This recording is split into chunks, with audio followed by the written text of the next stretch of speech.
How to quickly compost leaves with lime. Composting accelerates and controls the natural decay process to convert yard waste such as leaves into an organic soil conditioner. A compost pile requires the proper carbon and nitrogen ratio for quickest composting. Dried leaves are one source of carbon. After the compost is done, use it to amend garden soil or to mulch around growing plants.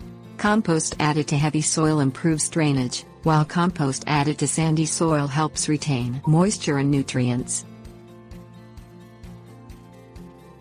Things you'll need: compost bin, 5 feet by 5 feet.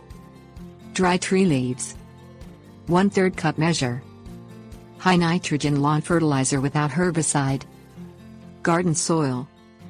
Pitchfork. Place an 8-inch layer of leaves on the bottom of the compost bin.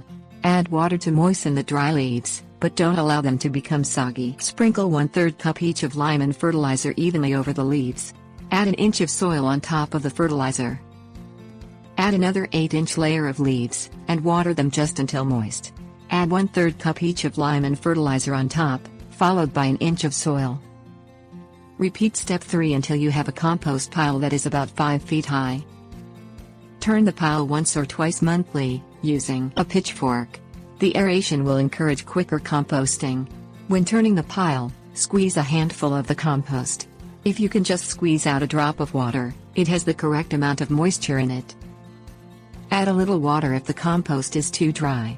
However, if you can squeeze several drops of water out of a handful of compost, mix in more dry leaves or other brown material until you get the right moisture level. Tips: warnings. You may use less lime, but don't add more than the specified amount. Both the University of Minnesota Extension and the University of Missouri Extension advise against adding lime to a compost pile because the finished compost may be too alkaline. Too much lime also will lead to a loss of nitrogen in the compost pile, which will prevent rapid composting.